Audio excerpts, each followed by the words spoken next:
You can find all of David Farrow's stories linked in the description below. The inspector rode with me to the radio station. Whatever vehicle he'd used to get to the country club seemed to have vanished into thin air. We spent most of the trip in silence. Being some kind of otherworldly interdimensional being, he probably didn't have much use for small talk.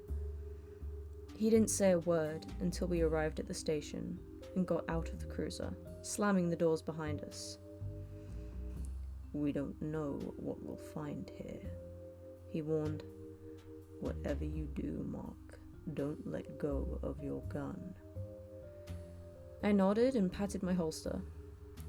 The doors opened up for us automatically, and we strode into a cool, spacious lobby, with a receptionist desk and a few cushioned chairs. Photos of smiling radio execs lined the walls, along with a few pieces of Pacific Glade memorabilia. News clippings about local heroes, pictures of Lake Lucid at sunrise, even an old ham radio perched on a little shelf by the window. The floor was carpeted in a blue and white checkered pattern. As we approached the desk, the receptionist looked up from her computer and smiled at us. "Can I help you, gentlemen?" she asked. In response, the inspector lifted some kind of badge, no idea where he'd gotten that from, and shoved it into the woman's face.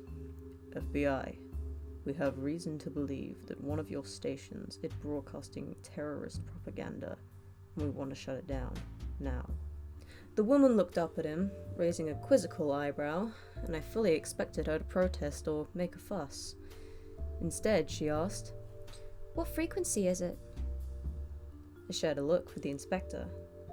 The confusion back at the country club, I don't think either of us had taken a closer look at the radio's call letters. We were too focused on shutting the damn thing up. Thankfully, the inspector spoke up before I could think up some half-assed explanation. "The signal's been bouncing from station to station, as far as we can tell. It took us a long time to track it back to the source." He stowed the badge back in his pocket and said, "Ma'am, this broadcast is a domestic threat. Several people have already been killed because of it. We need to shut it down before it can hurt anyone else." Damn, he was good. The woman still had a puzzled expression on her face, but she seemed to believe us at any rate. She rose from the desk and led us over to a side door. We followed her into a dimly lit hallway with a few dark doorways, and a single window at the end of the hall. A neon red on-air sign hovered above the first two doors, and the receptionist brought us to the door at the far end, this one devoid of any sign, and rapped a few times on the frame. "Marcy," she called softly, "there's a couple of men here to see you." Light spilled into the hall as the door opened, and a woman's face peered out at us. It looked like we'd caught her in the middle of filling out paperwork. A decorative lamp on the desk lit up her dark skin and vivid blue business dress. She eyed me and the inspector with some unease. "Yes?" she said. "I'm wrapping up for the night. Is there something I can do for you?" The inspector flashed his badge again and recited the same bullshit story he told the receptionist. I expected her to get indignant and demand that we leave at once, but Marcy surprised me. "Terrorist propaganda," she said with a snort of laughter. "That's a new one. Do you boys want to hear what we actually broadcast here?" "Of course," the inspector answered, glancing warily at me. Marcy brought us to one of the on-air rooms and pushed the door open quietly. The space inside was divided by a large pane of soundproof glass. Behind it, two men in flannel shirts and headphones were having a conversation into a set of mics. Their voices issued from a mess of buttons and speakers on our side of the glass. Neither voice matched the sports announcer or the sultry baritone we'd heard at the country club. "So, Alan, I heard you met a pretty young thing down at the Hanging Rock. Care to elaborate for our eager listeners?" Let me tell you, Joe, I haven't been this disappointed since Barbara Streisand didn't swallow. You always were a nasty old dog, Alan. The older of the two men, Alan, made a jerking off gesture with his hand, presumably for the benefit of his co-star, since of course the audience couldn't see it. Joe burst into a fit of laughter and then said something about freaky women. But at that point, my cheeks were red and I was trying not to listen. It may be garbage, but it's harmless garbage, Marcy said. She closed the door on the two men. I don't know where you got your information, officers, but we're not broadcasting propaganda here. Just good old-fashioned bathroom humor. She went on, but I wasn't listening. I'd just seen something through the window that had made my blood run cold. The inspector hadn't spotted it yet. He was staring at the closed door as if he was trying to burn holes in it with his eyes. Hell, maybe he was. I had no idea what he was capable of. His cigar smoke had taken on a shade of deep cherry red. Did you used to have another station? I cut in. Marcy paused. Ages ago, yes, she said. There's a radio tower about a mile away, but it hasn't been operational for almost 10 years now. There was something wrong with the building. Asbestos, I think. I don't know about asbestos, I said, pointing out the window. But I think you might be wrong about that tower. Everyone turned to look. In the distance, just close enough to see, a steady red light was blinking in the darkness. Beside me, I felt the inspector tense up, his fingers growing tight around his fake badge. Marcy frowned. That can't be possible, she said. We moved all the equipment to this station when we switched locations. There's nothing left to broadcast over there. It's very possible, the inspector muttered. And I think it's safe to say we found the source of the signal. He stowed the badge in his coat pocket and strode off down the hallway, leaving me to hurry after him. I took a second to glance back at Marcy. A strange sheen had come over her eyes, and her face had grown solemn. Be careful over there, she said. Her concern caught me off guard. Even though she couldn't know the truth, she could at least sense the shape of it. Like anyone who grew up in the Glade, she understood that there was something fundamentally different about this place. Something off. And she knew that whatever was behind that signal was bad news. We'll be okay, I replied. Just doing our job. Normally, I wouldn't let another soul touch the wheel of my police cruiser, but the inspector was already in the driver's seat when I joined him outside, and I figured, what the hell? I wasn't going to pick a fight with Detective Lovecraft. There was more at stake tonight. The inspector pulled out of the parking lot, tires skidding, and sent us rocketing down the road towards the distant blinking tower. My seatbelt dug harshly into my shoulder blades. I pulled my phone out of my pocket, fully prepared to call Marconi, but found my fingers typing out another number instead. My wife answered on the third ring. Hello? Hi, honey, it's me. Tires rumble in the background, and I asked, Are you driving? Yes, she said. I took the kids out for ice cream. I hope you don't mind. You've been out so late, you know. They were getting antsy. I could hear Rory arguing with Stephen in the back seat. The soundtrack of my life these days. But that wasn't the only thing I heard. There was another voice in the car. A smooth male baritone announcing tomorrow's weather. Do you trust me, babe? I asked. A pause. You know I do. Another pause. Longer this time. And then, are you about to do something dangerous? Don't worry about me. I glanced up at the radio tower, now looming closer than before, growing steadily in size as the car shot through the forest. Just listen. Turn off the radio and drive the boys straight home. Lock the doors and grab the baseball bat we keep under the bed. And whatever you do, don't turn on the radio. I can't stress that enough. My wife said nothing for a few seconds, and I wondered if she thought I was crazy. Then the announcer's voice went dead. Rory and Stephen kept up their banter, oblivious to what was going on in the front seat. We're almost home. I'll make sure the boys stay inside, and Mark, stay safe. I always do. It was a lie I had uttered many times before and would no doubt utter again, but that was part of the job. We'd accepted a long time ago that tomorrow was never guaranteed. I love you, she said, and the phone went silent in my ear. I lowered it to my lap and stared through the windshield. The tower jutted out from the trees before us like a great skeletal finger, stabbing at the clouds. The red light at its tip pulsed brightly in the growing darkness. We're here, the inspector announced, and the old wooden structure appeared suddenly among the trees. Its windows were boarded up, and most of the paint on the paneling had peeled away. By all rights, the place should have been dead. But there was still that glowing light up top. It flashed in and out as it broadcasted its deadly signal across the Neverglades. The inspector brought the car to a stop, and I stepped out, slipping my cell phone into my pocket. Ruth and the kids would be alright. I was the one who needed to watch his back.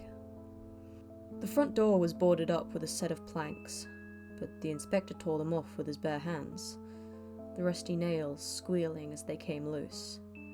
He tossed the boards casually aside, and I watched them as they flew through the air, struck a tree, and tumbled to the forest floor in a heap. You know, you're awfully strong for such a scrawny guy. But even as the words left my mouth, I saw the inspector's body ripple. His true form flashing into view for a second. It was like getting blinded by a 1,000-kilowatt camera flash. I had to blink a few times to clear up the afterimage. Let's go, he said, ignoring me. We can't afford to waste any time. He forced open the door with a shoulder and hurried inside. Pistol raised, I followed him into the gloom. So far so good, except for one big fuck-up. In my concern for my family, I'd forgotten to call Marconi for backup. If I had any doubts that we were in the right place, they evaporated the second the inspector and I stepped inside.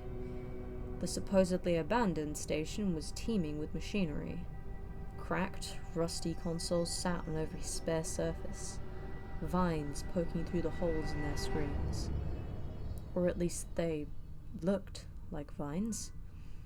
A closer look revealed that they were actually thick, tangled wires. The wires sprouted from the walls, too, stretching across the ground in spiral patterns, each cable heavy with purple moss.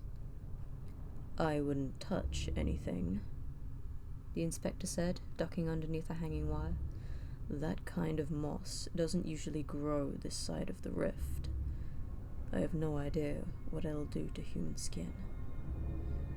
I inched forward cautiously, being careful to tiptoe around the fuzzy purple wires.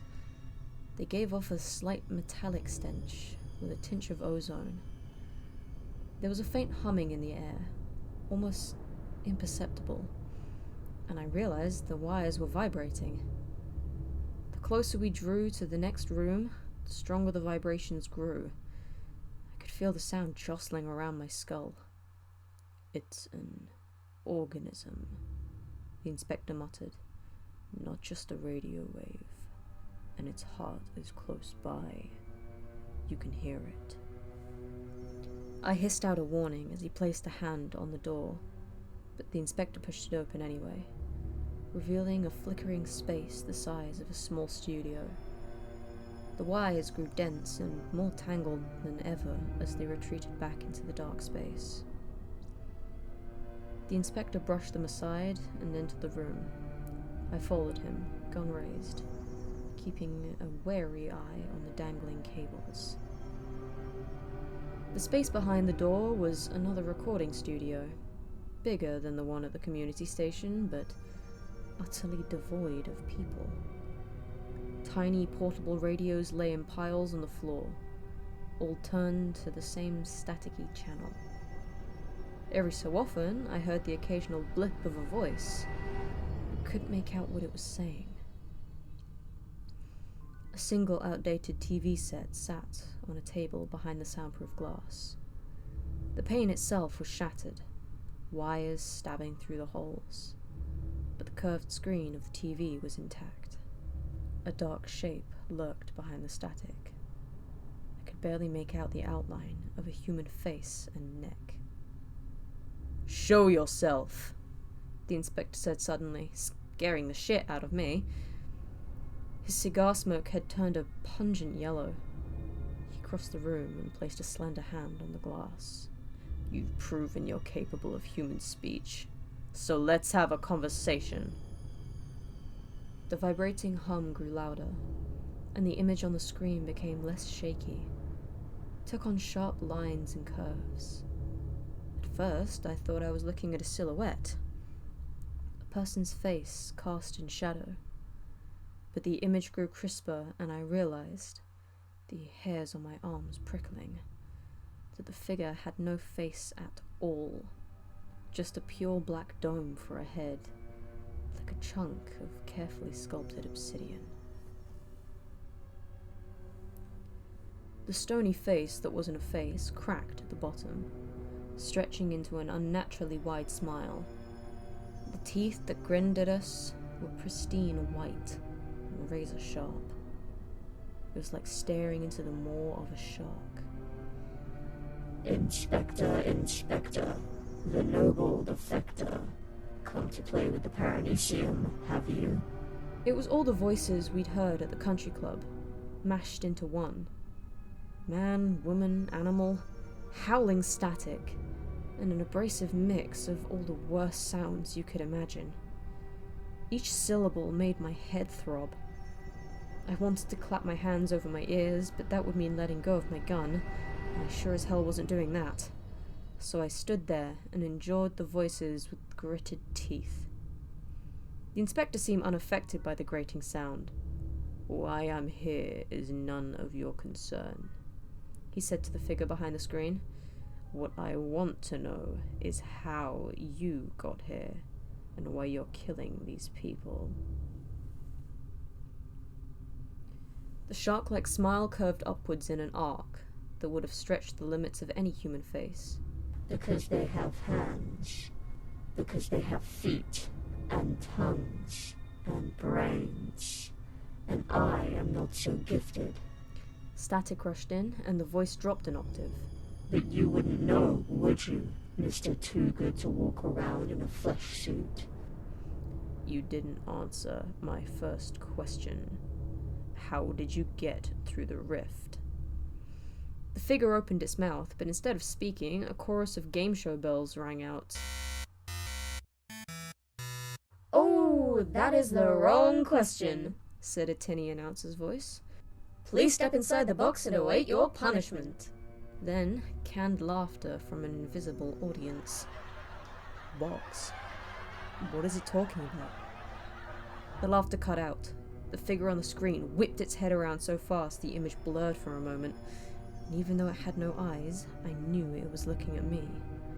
The mouth opened again, and a long, orange tongue licked the tips of those razor-sharp teeth. "The brave detective," said a new voice, and I nearly dropped my gun, because it was Ruth. The thing inside the TV had captured her voice to a T. I felt my hands grow numb around the pistol, but I kept it aimed at the screen. "You're not my wife," I said. "You can cut the shit now, because I'm not falling for it." "Of course I'm not your wife.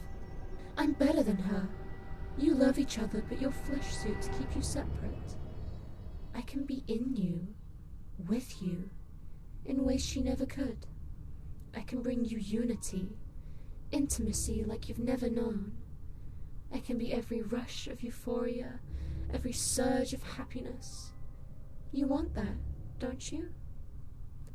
"Of course not," I wanted to say, but my lips wouldn't move, and neither would the rest of my body, for that matter. Every muscle had gone rigid. The voice continued to murmur sweet nothings in my ear, and then I felt it. Something cool, airy and sticky, crawling into my ear canal, digging invisible claws into the flesh. "No!" the inspector bellowed, and the glass pane shattered inwards, sprinkling jagged shards across the floor. The TV set flew backwards and crashed against the wall. As the screen cracked, I felt the invisible presence vanish from my ear, and all at once my muscles turned to jello. My weakened body slumped against the nearest pile of wires. A patch of moss brushed against my hand, and pain instantly shot down my arm. As I yanked it away, I saw that my skin had become red and inflamed, as if I'd touched it to the burner on a stove. The overhead lights began to flicker, and a sudden whirring filled the room, the sound of an automatic door sliding open.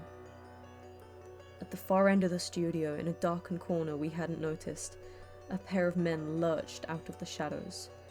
They moved with the same clumsy gait as the corpses from the country club. The inspector almost didn't see them in time, but he reacted quickly when he did, throwing the first body against the wall and kicking the second square in the chest. As the man staggered back, I lifted my gun and shot him between the eyes. Grey goo splattered across the wall of wires, and the headless body slumped to the ground. The shadow stirred, and I shouted, "There's more of them!" I got to my feet and fired another couple of shots into the darkness. None of them hit home, but in the flash of gunfire, I saw about 5 or 6 other figures hobbling towards us. The inspector pulled out his own gun and fired at lightning speed, taking out 3 of the corpses in less than a second. They were coming still, even the ones missing chunks of their skull, and our ammo wouldn't last forever. "This way!" the inspector yelled suddenly, grabbing me by the arm and dragging me down a side hall. The wires here were thick as boa constrictors, and there were more TV sets strewn across the ground, each displaying the same dark, grinning face. Staticky noises drifted up from them as we passed. Barbasol is the #1 way to soothe your existential dread of the fleshy prison you call your body. And it's 1, 2, 3 strikes you're dead at the old ball game. It's raining blood and guts out there, folks. Chunks of viscera falling from the sky. Bring an umbrella and a vomit bucket to work. Inspector, Inspector, the monster detector. Does your friend know who you really are? Does he know the things you've done? The inspector responded to this last taunt by smashing in the closest TV screen with the toe of his boot. The canned laughter that followed had something dark and heaving in the background, like the sound of a grizzly bear throwing up. I could feel my ears burning again, but there was nothing I could do except run, run, run. Finally, the 2 of us burst out the hall and into the fresh air of the night. I wanted to book it to the cruiser and get the hell out of there, but the inspector held me back. "Look," he said. We were standing underneath a radio tower. Up close, I saw that every beam was teeming with purple moss. Dangling from the center in a sticky blue cocoon was a shape that I can only describe as an enormous human heart. Scraping footsteps echoed from the hallway behind us. I pivoted and fired a few shots back into the darkness. They went wild. The demonic voice laughing as the bullets ricocheted off the walls. The walking corpses were almost on top of us, and I couldn't understand why the inspector was holding me still. "When I say run," he said suddenly, "I want you to head straight for the cruiser. Do you understand?" "What about you?" I asked, firing another bullet. This time it sunk into a meaty shoulder, but otherwise did little to slow the body down. The inspector spun me around so that we were staring eye to eye. His purple irises flashed an alarming shade of red that I'd never seen before, matching the cloud of crimson smoke billowing from his cigar. "Do you understand?" he barked. I nodded. What else could I do? As the walking bodies grew closer, the inspector stepped away from me and tore the cigar from his mouth. I say tore because the thing came free with a great ripping sound, like someone pulling off a band-aid. The noise was so harsh it made me wince. The tip of the cigar ignited like the head of a massive match, Then, as I watched, the inspector drew back his arm and launched the cigar through the air at the dangling blue heart. It flew like a torpedo, changing its shape in a subtle way that I still can't describe. One second I was looking at a cigar, and the next I simply wasn't. The glowing object struck the center of the cocoon and exploded on impact. Hot white fire spread along the tendrils of moss, turning the tower into a fiery beacon against the sky. Bits of hot debris rained around me, singeing my skin, and I realized the inspector was shouting for me to run. I raised an arm to shield my face as I rushed through the blaze. The fire was spreading fast, unnaturally fast, and for a scary moment I thought it had surrounded me on all sides. Then a hole opened in the flames and I darted towards it. The sleeves of my uniform were still alight after I staggered through, so I flung myself onto the ground and rolled back and forth in the wet grass, trying to stifle the flames. A guttural shriek made me look up from where I was rolling. The radio tower had turned into a blazing white pillar, with the writhing heart caught in the center. There was no sign of the bodies that had been chasing us, or of the inspector, for that matter. I lay still in the grass as the shriek rose a few octaves, becoming less and less human, before reaching its highest pitch and dissolving into a final mess of static. That was the moment the radio tower sank in on itself, like a drooping, wet sandcastle. The flashing beacon at the top collapsed into the center with an almighty crash, bringing the entire structure down, causing great embers to leap outwards and spark against the grass. I rose to my knees and felt for my gun. Nothing should have been able to survive that collapse, but if a set of charred, flaming bodies came staggering out of the wreckage, well, God forbid I'd be caught with my guard down. I waited for 3 minutes for something, anything, to emerge from the ruins. But when a shape finally appeared among the flames, I held my fire. It was the inspector. His 7-foot silhouette melted out of the fire as easily as someone might slip through a light waterfall.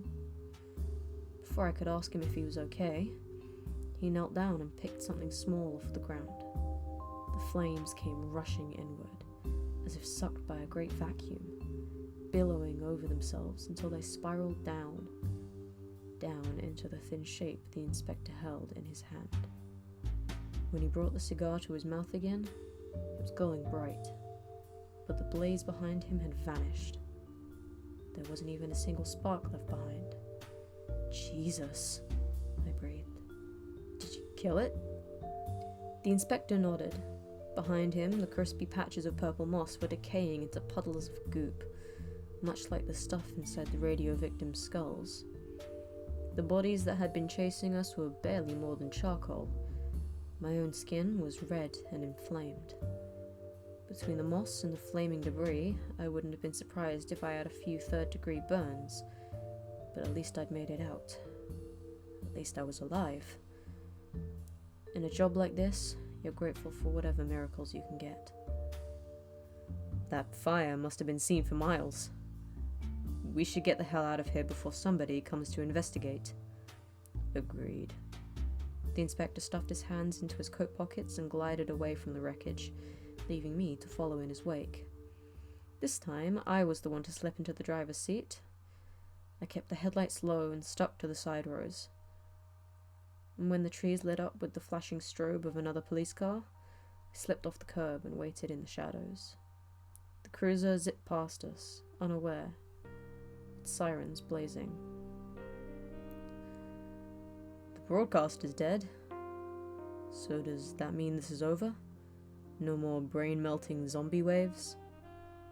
The inspector frowned. Yes and no.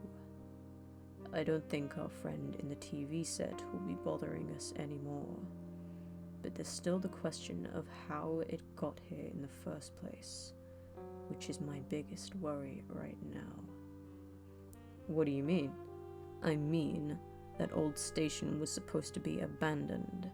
No wires, no speakers, no functioning equipment, but somebody restocked the place since Marcy and the others relocated. Somebody unknowingly, or knowingly, gave that thing a home, a base of operations.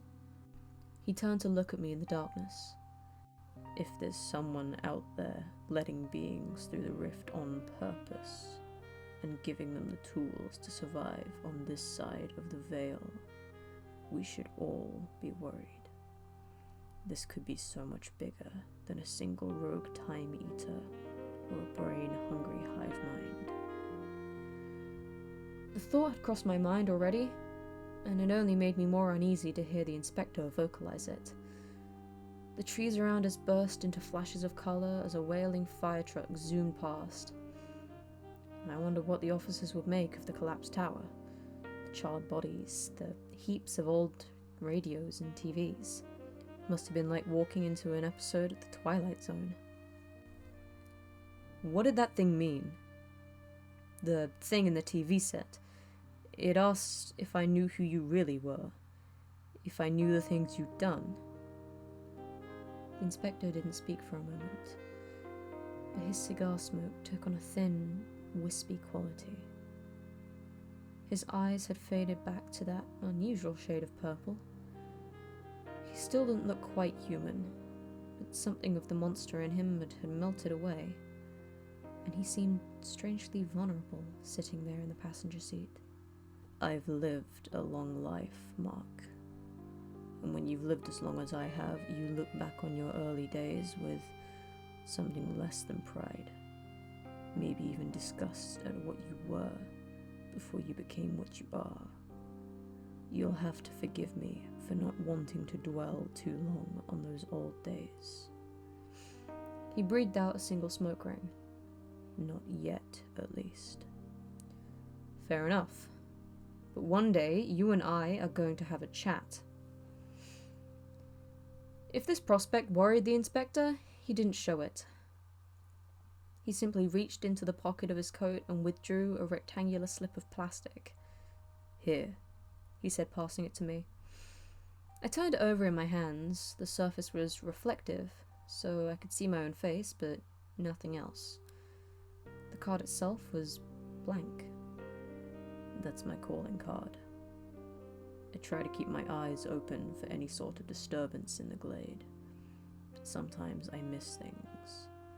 So if you're tracking something dangerous, something more than just a human criminal, and you need my help, ignite that card. Ignite? I said, raising an eyebrow. Trust me, I'll come as soon as I can. I shrugged and tucked the card into my pocket. Hopefully we get a breather first. This was a messy one. I don't know how I'm going to explain this in my reports. You'll think of something, the inspector said distantly. If you don't mind, Mark, I think I'd like to walk back on my own, just to clear my head. You understand? Are you sure? It's a long walk back to the station. The inspector smiled. I think I'll be okay. He opened the door and stepped out into the night. Before leaving, he placed a hand on the frame and said, "We did well tonight." Are you kidding? You did well. That thing with the exploding cigar was insane. Maybe one of these days I'll save your bacon instead of the other way around. His smile grew a fraction. Then he closed the door, gentler than I had expected, and strolled off towards the moonlit horizon. Before I revved the engines and began the journey back to the station, I watched the inspector wander down that stretch of road. Part of me expected his body to just vanish as soon as he got too far, dissolving into mist. But he didn't. He remained a lonely figure with his hands tucked into his pockets, and his fedora bowed. And I realized then that something the monster had said had struck home with him.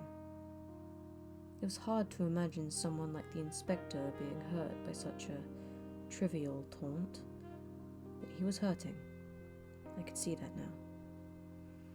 I wished I knew why, Wished I could talk to him, but this wasn't the time to push it. He'd tell me when he was good and ready.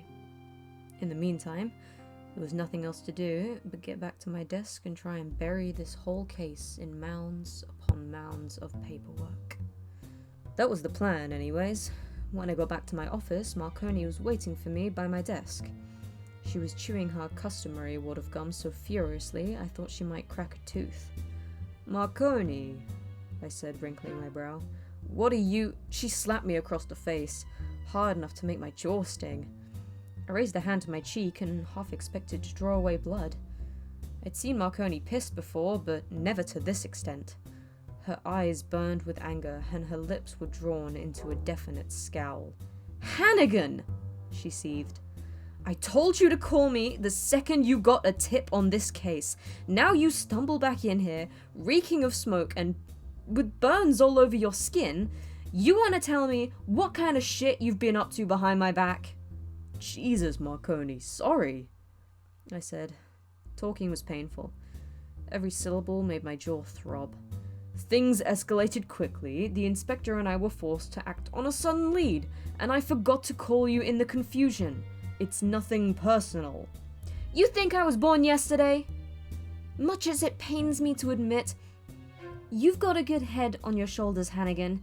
You don't just forget things. For some reason, you're keeping me out of these investigations, and I want to know why." I remained silent. My jaw hurt too much to talk, and I wasn't sure if I had an answer for her anyways. "I'm a big girl. I can protect myself. So don't feed me any bullshit about keeping me safe. If anything, you need me. You boys would have been toast if I hadn't stepped up in the bluffs." She took a step closer to me, and I thought I saw some of the anger dwindle in her eyes. "I just want to help, Mark. Why won't you let me help?" I met her gaze. It was surprisingly hard. Maintaining eye contact with Marconi was like staring into a bright light for too long. "Look, I know I haven't exactly been open with you. It's just these cases with the inspector. They're different. Weirder than anything I've ever seen. If you really want in, I guess I can't stop you. But if you open this door, there's no closing it. And you may not like what you find on the other side." She snapped her gum and smirked. "You always had a melodramatic streak, you know that? Don't patronize me, Hannigan. I know we're up against some dangerous shit. I saw that thing up on the bluffs, and if there's anything even half as crazy still running around out there, it's my duty to stop it. It's our duty. So promise me you'll call the second this inspector of yours comes up on the scene." What could I say? Marconi was one hell of a cop. And truth be told, it was better to have her around. Aside from some archaic sense of chivalry, there was really no reason to keep her out of this. I promise. But Jesus, Marconi, lay off the physical violence next time. My jaw's still stinging. She smiled and slapped me again, this time on the shoulder. "I'm just glad your sorry ass is still alive. Now go home, wash up. You've got plenty of reports to file tomorrow." "Yes, ma'am," I replied. Marconi left, leaving behind the faintest whiff of bubblegum, and I decided to call it a night. My body was burnt all over, and I was in desperate need of a shower, plus Ruth and the boys would be waiting for me back home. I don't get nights off too often, but when I do, it's usually a quiet affair. A beer with dinner, TV with the boys, and maybe a little fun with Ruth if we're not too exhausted from work. Tonight, though, would be different. The thought of doing anything physical made my entire body ache, and after what had happened at the station, I wanted to steer clear of television for a while. So maybe this would be a quiet one. Just a peaceful night with the people I loved. After such a long, chaotic day, I think I deserved that much. Thank you for making it to the end of today's episode. If you enjoyed, please like and subscribe, and thank you for sticking around to the end. If you're enjoying these stories as much as I am, remember to go into the description and you can find the links to all of David Farrow's stories below. Thank you again, and goodbye for now.